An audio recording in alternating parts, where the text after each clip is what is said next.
Bonjour, donc nous allons continuer notre travail sur le livre Maths c'est complexe. C'est un wikibook. Alors comme d'habitude, je vous dis, j'ai refait la structure du livre. Donc j'essaie de refaire les vidéos pour qu'elles s'adaptent à cette structure.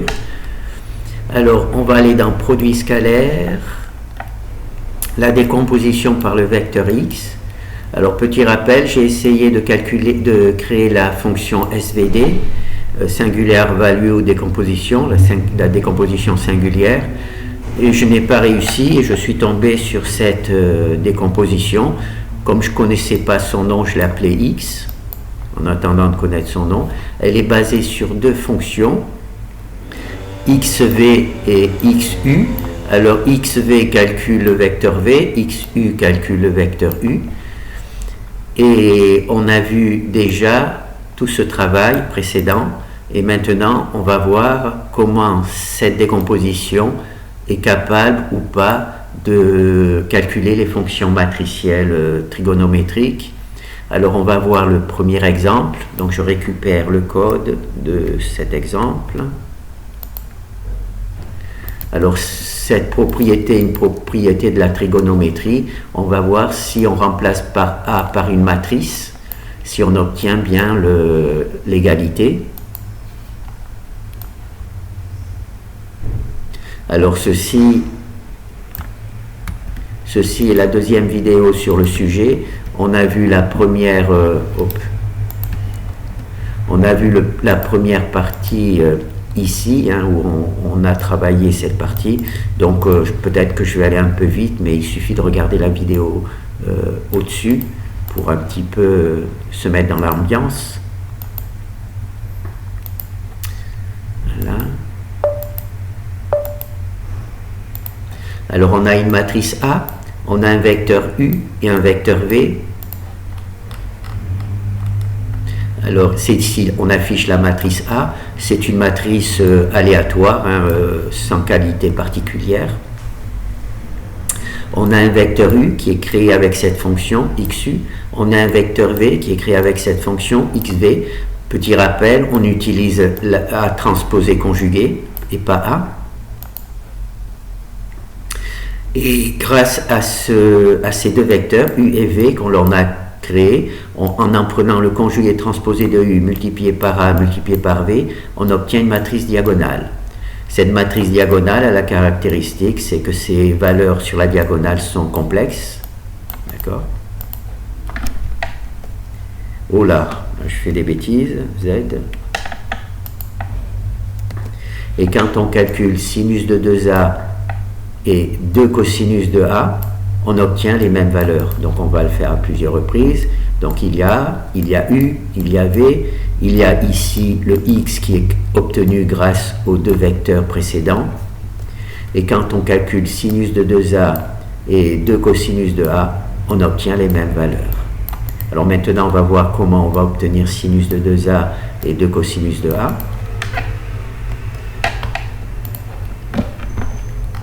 Alors ces deux fonctions, alors il y a la première fonction qui permet d'avoir la matrice sinus de 2A. En fait, cette fonction-là ne va pas donner la matrice sinus de 2A, elle va donner la fonction sur une matrice diagonale, elle va donner les valeurs de sinus de 2A sur les nombres qui sont sur la diagonale. Donc ça, c'est juste la matrice X qui va être mise au format sinus de 2A. D'accord? Donc c'est cette fonction qui fait ça. Alors là, il y a la boucle for, elle parcourt toute la matrice, et cette boucle-là, if, elle va vérifier juste que l'on est bien sur la diagonale. C'est-à-dire qu'on va appliquer cette valeur-là sur les nombres qui sont sur la diagonale. Alors au début, c'est ce nombre-là, puis ce nombre-là, puis ce nombre-là, grâce aux boucles for. D'accord? Donc, le résultat que l'on veut, c'est 2A, d'accord? Alors, on récupère ici ce nombre-là, qui est la partie réelle, qui est sur la diagonale. Ici, on récupère la partie complexe imaginaire sur la diagonale, d'accord? On le multiplie par 2, parce que ici, A est multiplié par 2. On crée ici un nombre complexe. On se rappelle, pour créer une matrice, c'est comme ça, et créer un nombre complexe, c'est comme ça. Et ici, on utilise la fonction sinus complexe. C'est une fonction que j'ai écrite qui travaille sur les séries de Taylor et qui nous permet de calculer le sinus. Pourquoi? Tout simplement parce qu'on veut sinus de 2a. Donc là, on va avoir sinus de 2a, mais attention, juste pour ce nombre-là. D'accord? Et une fois qu'on l'a pour ce nombre-là, on va le copier dans une nouvelle matrice diagonale. On va copier la partie réelle de ce nombre, on va copier la partie imaginaire de ce nombre. Et donc, on va avoir une matrice diagonale qui n'est pas celle-là, avec cette valeur-là, sinus de 2a. Et la boucle for, ici, va faire la même chose pour le deuxième coefficient sur la diagonale, puis sur le troisième coefficient sur la diagonale. Voilà. Et donc là, on va avoir une matrice truc. Alors, ici, donc, on a A, ici, on a U, on calcule U, ici, on a V, on calcule V. On en prend le conjugué transposé de U et de V. Alors ici, on multiplie X par, on multiplie A par U, la conjuguée transposée de U par la gauche et par V par la droite. Et ça nous donne X, donc ça nous donne cette matrice-là. Et ici, on vient de voir la fonction qui nous donne la matrice sinus de A diagonale. Voilà. Donc je ne l'ai pas affiché, mais enfin, il y a une matrice sinus de A qu'on pourrait éventuellement afficher, diagonale, d'accord? Et une fois qu'on a la matrice sinus de A diagonale, on la multiplie par la gauche par V, et on la multiplie par la droite par UT, et on a la véritable matrice sinus de A. Voilà. Ici, on multiplie V par la gauche, pardon. On multiplie V par la gauche et UT par la droite, sinus de A. Ici, on multiplie la fonction inverse, V par la gauche et UT par la droite. UT par la droite et V par la gauche. Et on obtient ici la matrice inverse. Bon, c'est pseudo-inverse parce que la matrice n'est pas carrée, mais là, comme ce n'est pas l'inverse que l'on prend, ici on prend l'inverse de la matrice diagonale, ici l'on prend sinus de 2a, donc on a la matrice sinus de 2a. D'accord? Donc ici on est donc parti de la matrice x diagonale. Grâce à cette fonction, on a calculé une matrice diagonale dans laquelle il y a sinus de 2a. Et en multipliant cette matrice par la gauche par V et par la droite par UT, on a notre matrice sinus de 2A. Et cette matrice sinus de 2A, elle est affichée ici. Voilà. C'est la matrice sinus de 2A, elle est affichée ici. On va faire la même chose avec 2 cosinus de A, donc il y a une fonction de cosinus de A. Je ne les ai pas mis dans la bibliothèque puisque c'est très spécifique à ce type de fonction, donc je préfère la laisser directement sur le fichier. Donc là, on a 2 cosinus de 2A, ça vient d'ici, on veut 2 multiplié par cosinus de A, sinus de A. Alors, toujours la même chose, ici on a notre matrice, notre boucle for qui parcourt toute la matrice. Ici, on ne sélectionne que la partie qui est sur la diagonale, d'accord? Et donc, on va travailler sur la matrice X. On va travailler sur la matrice X. Alors, la première chose, on va récupérer le coefficient ici, le premier partie réelle. Alors, on va récupérer le coefficient pour la partie réelle et le coefficient pour la partie imaginaire.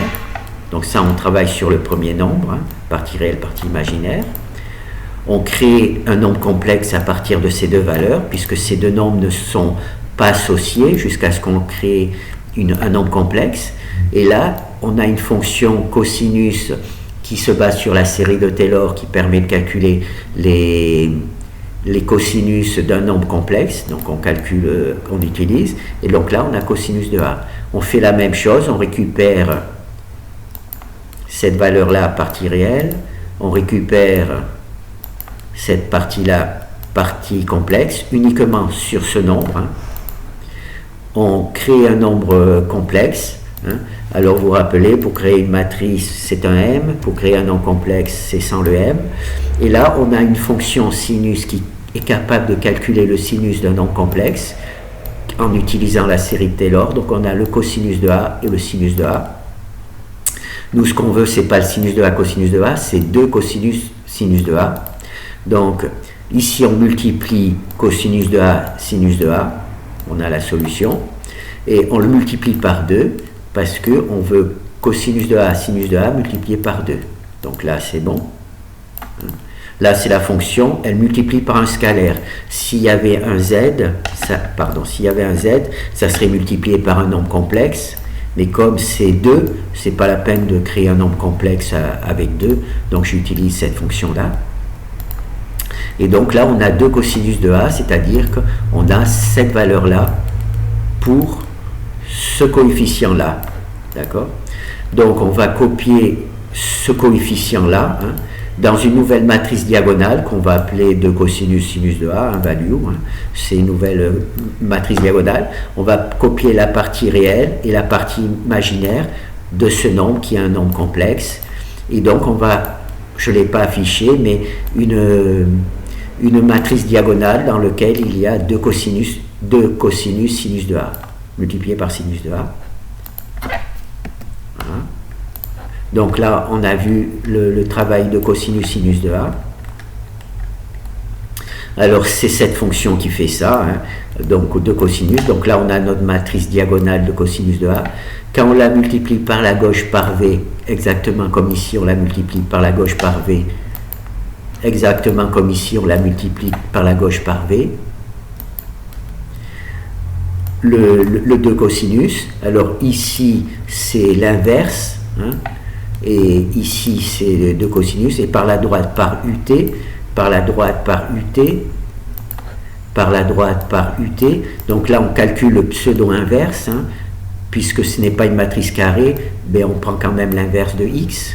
X c'est une matrice diagonale, hein, la matrice diagonale précédente, la matrice diagonale, d'accord?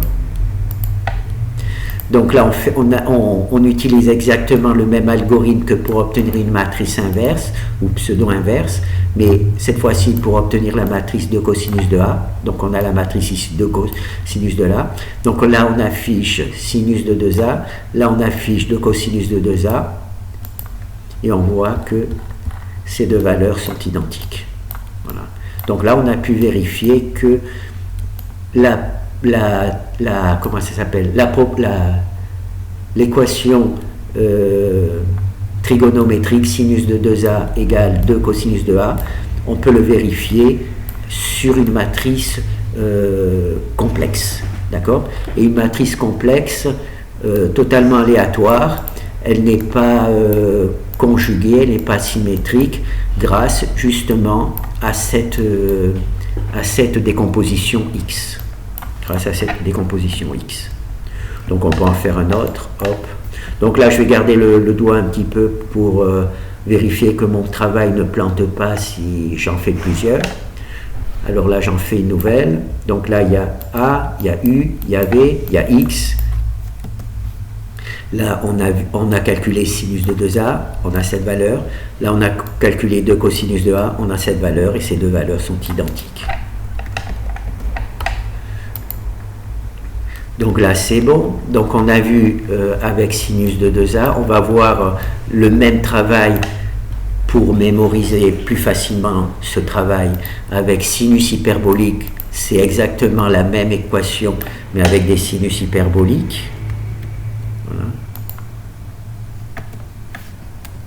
voilà là c'est le même travail mais avec des sinus hyperboliques.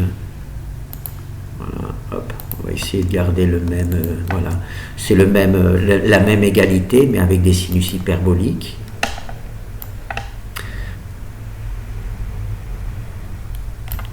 Normalement, ça devrait bien se passer. Voilà, donc on va lancer. Alors A, U, V, X, vous rappelez, hein, il est obtenu à partir de U et de V.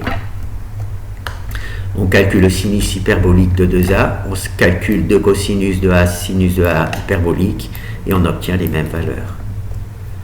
A, U, V, X, qui est obtenu à partir de U et de V. On calcule sinus hyperbolique de 2A, c'est cette valeur. On calcule 2 cosinus de A, sinus de A, on a les mêmes valeurs. Donc maintenant, on va voir le code. Alors, ici on affiche A, ici on affiche U, avec la fonction XU qui nous donne U. Ici on affiche V, avec la fonction XV qui nous donne V. Ici on travaille sur le conjugué transposé de U et de V. Alors ici on multiplie A par la gauche, par U, le conjugué transposé de U, et par V, et on obtient X. Voilà, c'est ici UT, A, et là c'est V, on multiplie, et on obtient X, une matrice diagonale. Donc là on a vu A, on a eu U, on a eu V, et là on a eu notre XUV, notre matrice diagonale. D'accord? Alors ici il y a la fonction sinus hyperbolique de 2A, c'est exactement la même. Sinus hyperbolique de 2A. Donc boucle for, on parcourt toute la matrice. If, on sélectionne les valeurs sur la diagonale. Partie réelle, partie imaginaire. On multiplie par 2 parce que ici il faut multiplier par 2. On crée un nombre complexe. S'il y avait un m, ça serait une matrice. Comme s'il n'y a pas d'm, c'est un nombre complexe. Et on utilise la fonction sinus hyperbolique qui travaille sur les complexes grâce à la série de Taylor. C'est une série de Taylor. On obtient le résultat, c'est-à-dire sur cette valeur-là, on obtient la version sinus de 2A hyperbolique pour juste le premier coefficient. On le copie ici dans une nouvelle matrice diagonale, la partie réelle, la partie imaginaire, et la boucle for va faire ce calcul-là, sinus de 2A, au départ sur cette valeur-là, puis sur cette valeur-là, puis sur cette valeur-là, et on va donc avoir une matrice diagonale, sinus de 2A, qui justement a sur sa diagonale la fonction sinus de 2A. Alors c'est ici, hein, on a donc notre matrice diagonale sinus de 2A, on la multiplie par la gauche par V, hein, c'est exactement comme pour le calcul des matrices inverses, on la multiplie par la gauche par V. Oula, je suis perdu. On la multiplie par la gauche par V, donc sinus de 2A, et par la droite UT. Par la gauche par V et par la droite UT. Donc là c'est l'inverse, mais nous c'est pas l'inverse qui nous intéresse. Pour avoir le pseudo-inverse, nous c'est pas l'inverse qui nous intéresse. Ce qui nous intéresse c'est sinus de 2A. Donc on obtient la matrice sinus de 2A, comme ici on obtient la matrice pseudo-inverse. C'est le même algorithme, c'est la même méthode, simplement c'est une autre fonction qui est appliquée. D'accord? Donc ici on affiche cette valeur-là, et cette valeur-là, elle est affichée ici. Elle est affichée ici. Alors maintenant, on fait la même chose avec cette nouvelle fonction. Alors on la connaît déjà quand c'était cosinus. Là, c'est cosinus hyperbolique. Une boucle for, d'accord, qui parcourt la matrice. On sélectionne uniquement les valeurs sur la diagonale. On récupère valeur propre. On récupère sur la diagonale valeur réelle, valeur imaginaire, on crée un nombre complexe, on utilise cosinus hyperbolique de la série de Taylor qui nous permet de calculer le cosinus de A, de ce coefficient-là, le premier, hein, on commence. Ensuite, on récupère la valeur réelle et la valeur imaginaire de la première valeur sur la diagonale. On crée un nombre complexe, ici. Hein. S'il y avait un M, ça serait une matrice. Comme il n'y a pas de M, c'est un nombre complexe. On utilise la fonction sinus hyperbolique de la série de Taylor qui permet de calculer le sinus d'un nombre complexe. Donc on a cosinus de A, sinus de A, mais nous, c'est pas ce qu'on veut. On veut cosinus de A, sinus de A, multiplié par 2. Hein. Donc ici, on multiplie cosinus de A, sinus de A, d'accord? Donc là, on le multiplie. Ici, on utilise la fonction S multipliée par un scalaire, et le scalaire, c'est 2. C'est 2 parce qu'on veut multiplier par 2. Donc on multiplie par 2 cosinus de A multiplié par sinus de A. Donc on a notre valeur sur, là, elle n'est pas sur la diagonale, mais enfin, on a notre valeur de cosinus de A, sinus de A, c'est-à-dire qu'on a cette valeur-là, pour l'hyperbolique. Et là, on va créer une matrice diagonale dans laquelle on va mettre cette valeur-là. D'accord? La partie réelle, partie imaginaire. Donc, on va mettre ça sur une matrice diagonale. Alors, au départ, là, on a travaillé juste sur cette valeur. Et la boucle for, hein, notre boucle for, va nous permettre de travailler sur cette valeur-là et sur cette valeur-là. Et toutes ces valeurs-là vont correspondre à 2 cosinus sinus de A. D'accord? Et toutes ces valeurs-là vont être mises sur une matrice diagonale. D'accord? Sur une matrice diagonale. Cette matrice diagonale va s'appeler 2 cosinus sinus de A, tout simplement, hein, puisque c'est ce qu'elle fait, 2 cosinus sinus de A. La fonction x, qui était une matrice diagonale standard, hein, va se transformer en une matrice diagonale de cosinus de A, sinus de A. Donc on va la récupérer, on va exactement comme on a multiplié l'inverse de x par v par la gauche et par ut par la droite, on va faire exactement, cette fois-ci au lieu de la matrice inverse, on va utiliser la matrice de cosinus de A, la matrice diagonale, on va la multiplier par v par la gauche et par ut par la droite. Et cette fois-ci, on va avoir la vraie matrice de cosinus de A. D'accord? On va voir, là c'est une matrice diagonale, et là c'est la vraie matrice calculée. Hein. J'ai pu même utiliser la même matrice, la diagonale et la vraie, puisqu'elles ont la même taille et qu'elles ne sont pas dans la même fonction. Donc j'ai pu utiliser, ça m'a fait une matrice en moins à créer. Hein. Je n'avais même pas remarqué. Et donc là, on affiche cette valeur-là. Là, on affiche sinus de 2A. Là, on affiche sinus de 2A cosinus de A. Et on voit que ces deux valeurs sont identiques. Voilà. Donc, on peut s'amuser comme ça, faire des trucs aléatoires. Donc là, on a A, U, V. Là, c'est la matrice diagonale X. Il n'y a pas encore les fonctions. On va travailler pour appliquer les fonctions sinus et trigonométriques. Une fois qu'on a appliqué les fonctions trigonométriques, on vérifie que sinus de 2A est bien égal à 2 cosinus de A. Donc on a vérifié une propriété des équations trigonométriques sur les matrices, comment ça s'appelle? Sur les matrices réelles qui n'ont pas de particularité particulière, si ce n'est qu'il faut absolument qu'elles soient, si vous mettez des matrices, ben on peut le faire pour vous montrer. C'est-à-dire que c'est amusant de le savoir parce que au moment où vous construisez un truc, vous pouvez être bloqué sur plusieurs choses sur un algorithme. Là, je vais mettre une matrice non plus comme vous... Ah, est-ce que je peux encore réavoir? Oui. Là, vous avez vu, j'ai travaillé sur des matrices en dessous de 0. Enfin, en dessous de 0, 0,36, 0,36, truc. Et tout fonctionne bien. D'accord? Pourquoi? Parce qu'on travaille sur des sinus. Alors là, je ne sais pas, mais comment ça va réagir parce que c'est des sinus hyperboliques. Mais normalement, avec des sinus, si on ne prend pas des valeurs très petites, l'algorithme ne fonctionne plus. Donc, on va voir ça. Donc là, j'ai supprimé les petites valeurs, j'ai mis des grosses valeurs.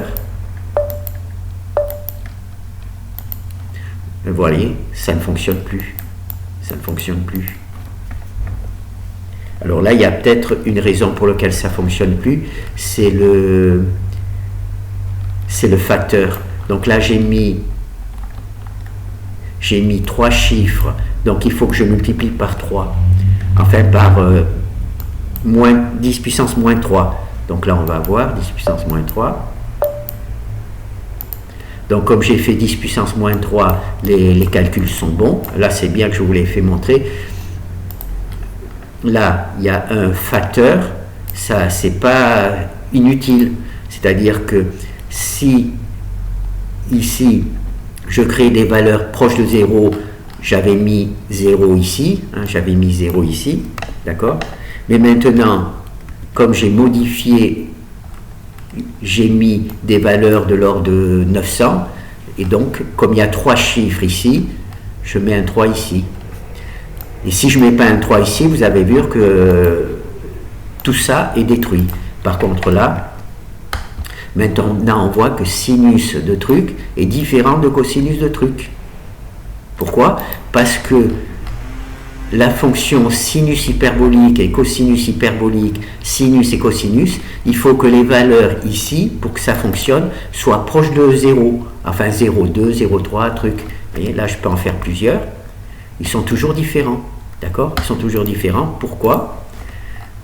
Alors maintenant, il va falloir repartir en arrière. Donc là, je remets 0. Voilà. Donc là, je remets des valeurs qui sont proches de 0. Voilà.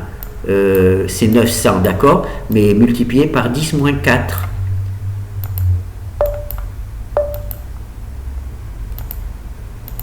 Voilà. Donc c'est des nombres proches de 0. Enfin, proches de 0.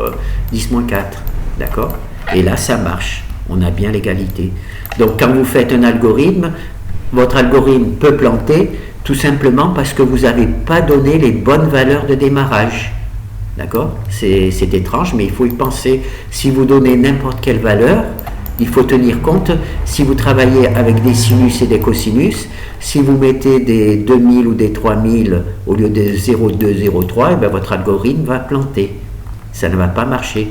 D'un autre côté aussi, donc on va le refaire. Ça, c'est pour mon travail particulier. C'est peut-être pas nécessaire de savoir tout ça, mais pour mon travail particulier, si ici je mets, donc là je vais remettre les aléatoires, d'accord? Je vais remettre là. Si je fais ça, ça va planter encore.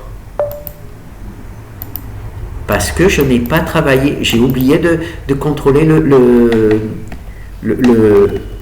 facteur. Là, j'ai mis une valeur avec 3 chiffres, enfin des nombres de 3 chiffres.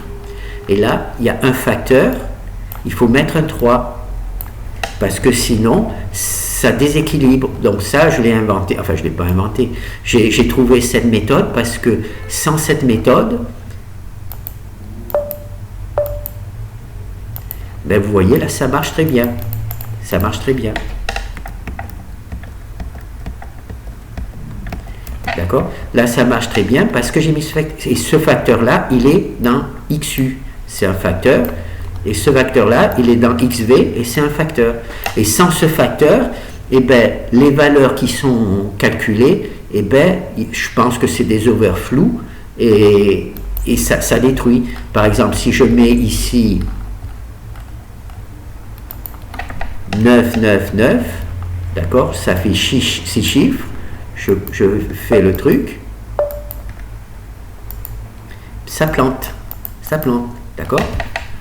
Je peux en faire plusieurs, des fois ça marche, mais enfin là ça plante quand même, d'accord? Mais ici, comme j'ai 9 chiffres, je vais mettre un 9 ici, donc le facteur c'est vraiment important, 6, c'est pas 9, c'est 6 chiffres. 3 et 3, 6. Oui, c'est pas 9 chiffres, c'est 6 chiffres. Maintenant, je fais. Voilà. Ça marche. Ça ne plante plus. D'accord? Le facteur, donc on l'a vu, j'en ai pas parlé parce que j'avais déjà montré dans d'autres domaines où j'ai utilisé le facteur, alors j'ai pas pensé. Vous voyez, là, ça plante plus. ça plante plus. Hop. Maintenant, il faut arriver à sortir d'ici. Ça plante plus parce que je tiens compte du chiffre que je rentre, que je décide de rentrer. Si je décide de rentrer des nombres très très gros, il faut, dans mon cas particulier, utiliser un facteur pour rendre les nombres plus acceptables par le truc, d'accord? Et ça, c'est des trucs qui peuvent vous bloquer. Vous pouvez écrire les bonnes fonctions, vous pouvez marquer les bons algorithmes, et rien ne fonctionne. Rien ne fonctionne parce que, avant de tout jeter, essayez de voir si vous ne pouvez pas introduire un facteur pour réduire la taille des nombres à des nombres compris entre, proche de 0, c'est-à-dire 0,1, 0,3, 0,3000, 0,5000, truc. Parfois, dans 3 ou 4 fonctions que j'ai écrites, sans ce facteur-là, eh ben, ces fonctions ne fonctionneraient pas, c'est-à-dire que si je remets 0, ça ne fonctionnerait pas, je me dirais, tout mon travail est nul. Il n'est pas capable de calculer U, il n'est pas capable de calculer V, il n'est pas capable, alors que ce travail fonctionne très bien. Comme là j'ai mis 0, mais là je travaille avec des nombres très très gros, et bien ça ne fonctionne plus. Là je vais mettre 9, peut-être que 9 ça va marcher.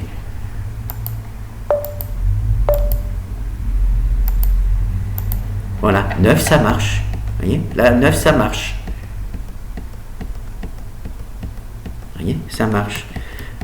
Donc, pour un algorithme, vous pouvez parfois écrire des fonctions qui fonctionnent très bien, et pourtant, vous vous rendez compte qu'elles ne fonctionnent pas parce que vos valeurs que vous rentrez produisent des nombres qui ne sont pas compatibles.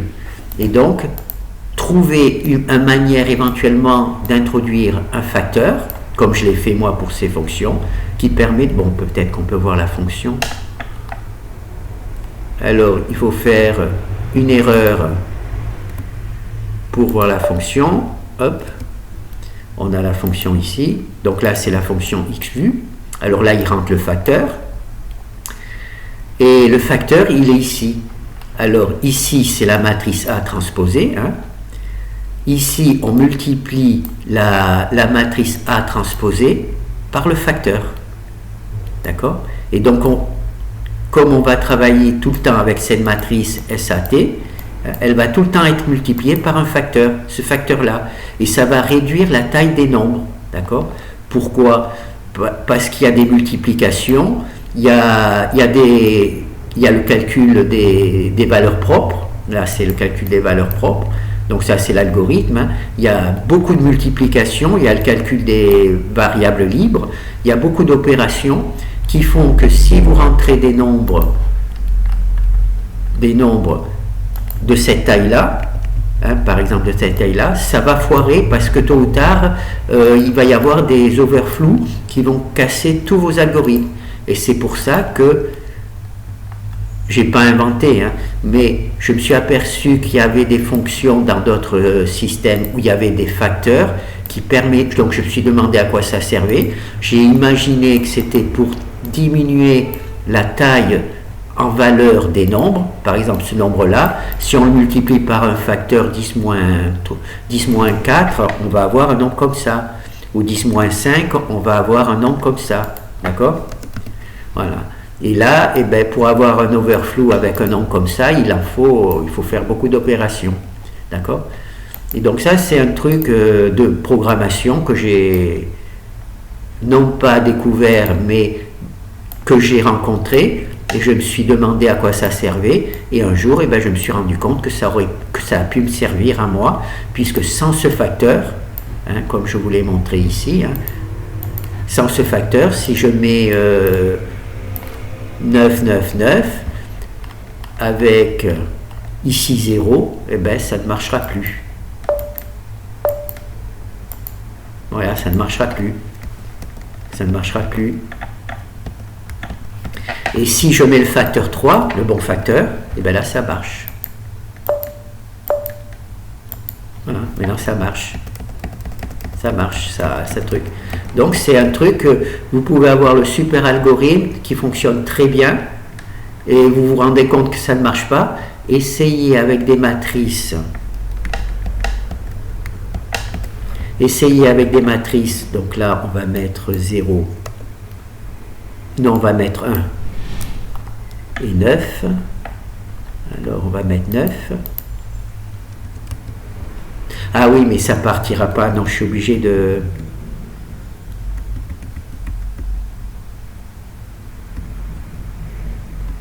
retrouver mon... Voilà. Je suis obligé. Donc là, on va mettre... voilà. Alors, qu'est-ce que j'ai fait comme connerie? Sinon, je récupère la truc. Ah oui, c'est eux. C'est eux. Essayez simplement avec des matrices comme ça. Et si des matrices où vous voyez, il y a 0 quelque chose. 0 quelque chose, 0 quelque chose. Là, il y a un 0 en plus. C'est parce que j'ai mis... Ah non, c'est bon.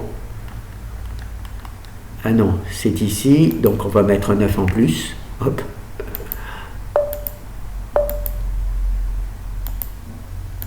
Voilà. Essayez des nombres comme ça. Alors, si ça marche avec des nombres comme ça, sur plusieurs exemples. Hein, vous voyez, ça marche sur plusieurs exemples. Et si ça ne marche plus quand vous avez des nombres, donc là, il faut sortir. Et si ça ne marche plus quand vous avez des nombres 9, 9, voilà. Et si ça ne marche plus, bon ben là, j'ai pas encore mis des nombres, voilà. Si ça ne marche plus avec des nombres comme 23, 84, 80, alors que ça marchait très bien quand il y avait un 0 ici, eh bien, il est possible tout simplement qu'il faut que d'une manière ou d'une autre, vous réussissiez à introduire un facteur. Voilà. Un facteur. Où il est, voilà. Dans la fonction, ici, il y a un facteur, d'accord ? Et donc ici il y a la fonction x et j'utilise un facteur pour remplacer la matrice qui rentre ici, je la multiplie par un facteur pour que les valeurs qui vont être travaillées et toutes les autres valeurs qui vont utiliser cette matrice vont toutes être multipliées par ce facteur. Elles vont toutes être multipliées par ce facteur. D'accord? Donc essayez d'entrer, donc le facteur, il faut faire attention aussi sur quoi vous l'appliquez, mais vous l'appliquez. Moi, j'ai eu la chance, je l'ai appliqué sur une seule matrice et ça a fonctionné puisque tout le reste est basé sur cette matrice. Voilà. Donc ça, c'est un petit complément. Voilà. Bon, ben on va arrêter. Je pense qu'on est allé un petit peu loin maintenant.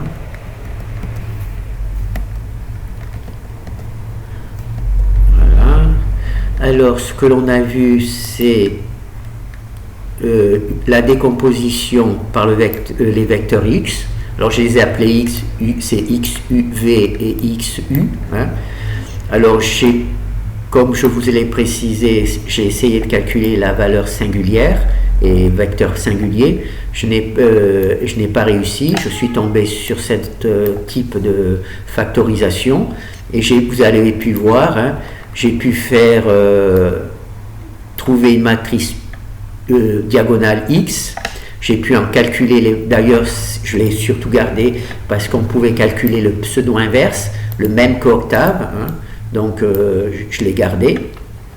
Ensuite j'ai essayé si on pouvait vérifier les équations trigonométriques sur des matrices, et là j'ai réussi pour les sinus et les sinus hyperboliques.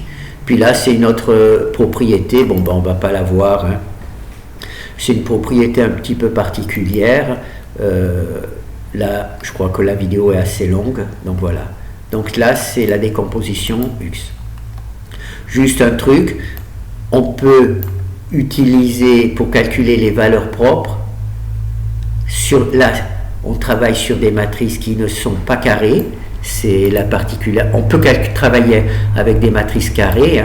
Par exemple, si on vérifie les propriétés de la trigonométrie, mais on peut travailler sur des matrices qui ne sont pas carrées. Par contre, là, si vous voulez travailler avec des matrices carrées, uniquement, eh bien, vous aurez le même résultat qu'avec les valeurs propres et vecteurs propres. La différence, c'est que vous devez choisir soit XU, soit XV, mais vous aurez vous verrez tout simplement que XU est égal à XV. Donc vous choisissez l'un des deux et vous faites exactement comme si c'était les valeurs propres et vous pourrez obtenir le même résultat que pour les valeurs propres. Voilà. Bon, ben merci. Hein. Hop. Là, on va travailler avec des valeurs, comme c'est des propriétés, comment ça s'appelle? Comme c'est la décomposition des éléments en valeurs propres, on travaille sur des matrices symétriques conjuguées.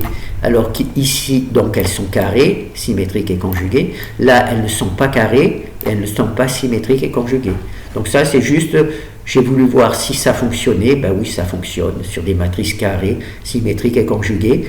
Et c'est comme si vous utilisiez les valeurs propres et vecteurs propres. Bon, ben merci.